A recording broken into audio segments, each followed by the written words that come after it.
Hello everyone, welcome to the Alrasta channel. Here I will share spoilers for SwallowedStar episode 172. Remember, this is based on the novel, so it won't be 100% identical to the Donghua version. Alright, without further ado, let's dive right into the story.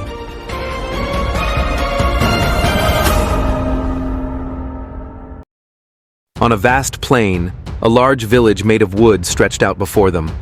Simple wooden houses stood side by side, forming a settlement that housed several members of the huge wood tribe. One day, the sky above the village was filled with 10 large, disc-shaped ships, glowing red, with the logo of an organization known as the Flame Wind emblazoned on their hulls. The ships slowly landed, and from within emerged terrifying warriors. Some of them were towering in height, some had fangs and large mouths, and some resembled other strange creatures. All the warriors were clad in armor and carried advanced weapons. They were the Flame Wind warriors, known for their cruelty and invincibility among the villagers. The Flame Wind soldiers came to collect taxes in the form of flame grass rainbow. Every year, the wooden village had to hand over a certain amount of flame grass rainbow as tribute. However, last year, the huge wood tribe fell short by 30% in collecting flame grass rainbow. So, to make up for it, the number of people who had to be handed over to be sold was 30% of the huge wood tribe's population. The villagers, who had grown accustomed to the cruelty of the Flame Wind, could only submit. Tears and wails filled the air as families were separated, and the chosen ones were forcibly taken aboard the large ships. The ships were large enough to hold tens of thousands of people in cramped and inhumane conditions. In the midst of despair, an unexpected event occurred. A young man from the wooden village named Long Luo, who possessed extraordinary abilities, attempted to fight against the Flame Wind soldiers.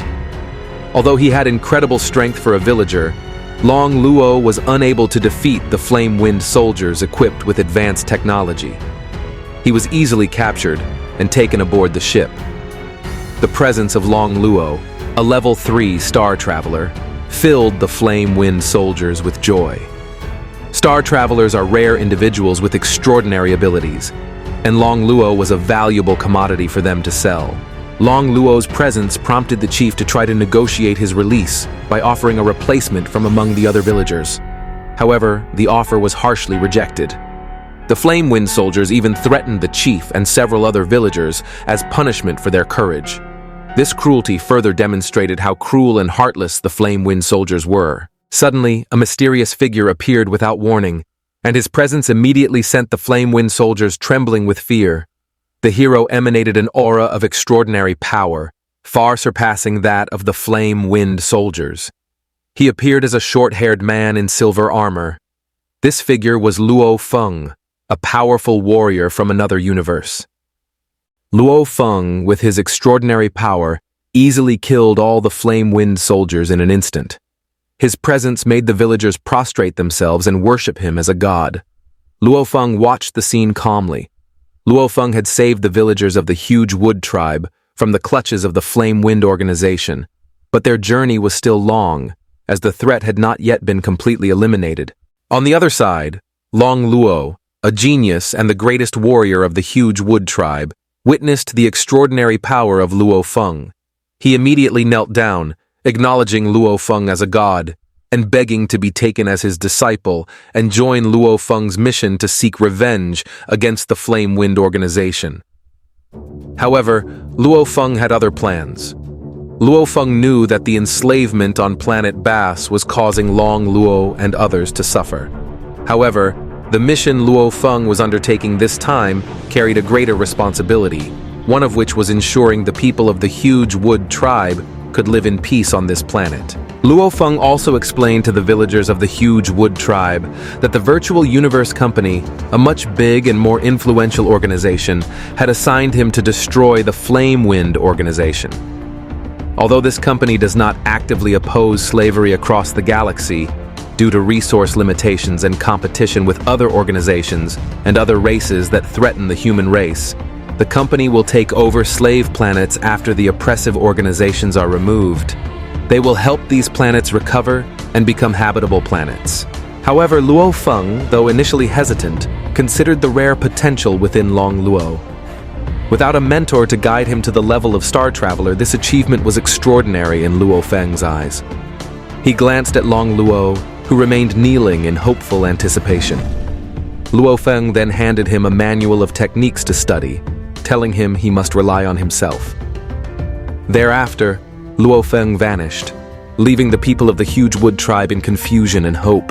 Meanwhile, at the Flame Wind Organization's headquarters on the planet Bass, Klaus, one of the 18 Flame Wind executives, was enjoying luxury and power. He lived a life of opulence, surrounded by beautiful female slaves from various planets. However, his happiness would come to an end with the arrival of Luo Feng, who shook the foundations of his power. Shortly thereafter, an alarm sounded at Flame Wind headquarters on the planet Bass, warning of an unexpected attack.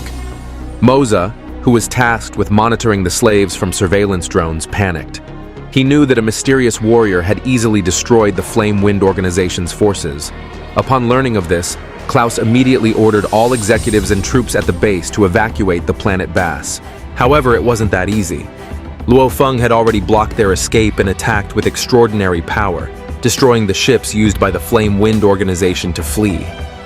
Klaus and his troops, who had previously felt arrogant about their power and strength, now fell into panic and fear. They wanted to surrender and beg for mercy from Luo Feng, acknowledging their defeat for having enslaved the people of planet Bass. And now Klaus and the others were trapped inside the base, unable to go anywhere.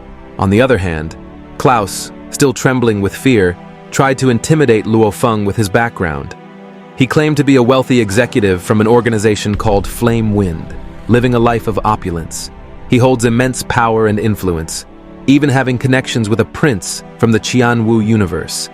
His wealth stems from the exploitation of thousands of planets and trillions of slaves working for him. Therefore, if he were to be killed, those behind him would not stand idly by. However, Klaus, who was unaware of Luo Feng's background, was no ordinary person. He was an extremely powerful individual, far surpassing Klaus in strength. Luo Feng's arrival was not a friendly visit. They had come to punish Klaus for his crimes. Klaus, who was used to being treated with respect and obedience, was immediately terrified in the presence of Luo Feng, offering his wealth and all his possessions as a sign of surrender. However, the plea was in vain. Well, Luo Feng was already wealthy beyond measure after selling the earth, so he didn't need such petty cash. Luo Feng, with a cold expression, stated the purpose of his arrival: to punish Klaus and the entire Flame Wind organization. In order to survive, Klaus tried to negotiate with Luo Feng. Not only that, he also provided secret information about the organization, which only certain executives knew. If he was killed, Luo Feng would not find any information. According to Klaus, Luo Feng alone was impossible to defeat all of the Flame Wind forces, which consisted of 3 domain masters, 100 universe-level warriors, 49 star-level warriors, and nearly 5,000 Star Traveler-level soldiers. However, from Luo Feng's perspective, they were nothing in his presence, as he could easily defeat a World Master-level warrior. Fed up with Klaus's incessant rambling, Luo Feng launched his attack without hesitation. With the claws of his Flame God armor, Luo Feng shattered the defenses of the Flame Wind Organization's base on the planet Bass, and thousands of soldiers who had previously looked arrogant fell instantly under Luo Feng's power. A horrific massacre unfolded. Luo Feng's claws mowed down enemy troops, leaving pools of blood in their wake, bodies torn apart, and Klaus's palace reduced to rubble. Within minutes, thousands of lives were lost. Luo Feng, expressionless, slaughtered them one by one with unimaginable cruelty. Klaus, who witnessed the horrific massacre, was overcome with panic. He realized that he had faced an enemy far stronger than he had ever imagined. He begged for mercy, but Luo Feng did not respond. With a swift movement, Luo Feng ended Klaus's life, bringing the final chapter of a cruel and brutal ruler's life to a close. After slaughtering many of the Flame Wind Organization's troops, Luo Feng freed the slaves who had been held captive within the base. After the massacre, members of the Virtual Universe Company arrived to take control of the planet Bass. Luo Feng, expressionless, handed over the slaves who had been captured in the headquarters. He then departed with the Yunmo ship to their next target. Their journey continued, leaving a trail of destruction and death in their wake. Luo Feng, who had enjoyed the massacre, realized that he had been influenced by the evil power that had long been lurking within him. He realized that he had become a cruel and bloodthirsty figure. However, he remained steadfast on the path he had chosen. Will Luo Feng continue to be a bloodthirsty figure? Or will he find a way to free himself from the darkness that has gripped him? On the other hand, according to information obtained by Babata, one of the 18 executives is led by Pan Shi. There are 7 branches of the Flame Wind headquarters involved in slave trading and other heinous crimes, and the one closest to Luo Feng's current location is on the planet Tui Lang. Without hesitation, Luo Feng, driven by a sense of justice and supported by the Virtual Universe Company, began a systematic massacre of Flame Wind members. First, Luo Feng attacked the planet Kui Lang, killing Kevin and his guards, a total of 103 people. Then, he launched an attack on the planet Fu Di, owned by Benedict, an executive of Flame Wind. Here, Luo Feng killed 36,237 people, including Benedict, who was tortured to death. Luo Feng launched attack after attack, targeting Flame Wind executives one by one. On the planet Yi Wei, he killed Lika and his guards, totaling 103 people, with one person spared because he was deemed innocent. The peak of the massacre took place on planet Dripping, the headquarters of one of Flame Wind's executives named Li. This planet was known as a place of debauchery and corruption among Flame Wind's rulers. Luo Feng, in this massive assault, killed approximately 100,000 people, including Li and his subordinates. Planet Dripping was transformed into a sea of blood, shocking even the members of the Virtual Universe Corporation who witnessed the atrocities. The total number of casualties in Luo Feng's massacre exceeded 1.02 million people. After killing 16 of the 18 Flame Wind executives, Luo Feng faced Pali Mande, the 17th executive, on the planet Wei Feng. Pali Mande defended himself by claiming he was not directly involved in Flame Wind's crimes. However, Luo Feng explained that even though Pali Mande was not directly involved, he had benefited from the organization's crimes and allowed them to occur. Pali Mande was ultimately killed by Luo Feng. In short, on the Yunmo ship, Luo Feng explained to Dylan that he only killed the guilty after investigating the backgrounds of each of his victims. He only killed those who had evidence of involvement in the crimes of Flame Wind. Luo Feng and Dylan then discussed the past of Pan Shi, the leader of Flame Wind, who was a former slave who had built his criminal empire through hard work and cruelty. Both acknowledged Pan Shi's greatness but also condemned his crimes. Luo Feng and Dylan then headed to the planet BN, where Pan Shi was hiding. They prepared to face the leader of Flame Wind in the final battle, which would determine the fate of the criminal organization and whether justice would be fully upheld. On the other side of the vast universe, there is a cluster of small planets called BEN Minor. Hundreds of small planets, the smallest measuring 1.2 kilometers in diameter and the largest 898 kilometers, orbit their star. These planets have been modified into extremely powerful automatic defense fortresses equipped with advanced weapons. Even the royal fleet of Kui Lang would be unable to withstand them.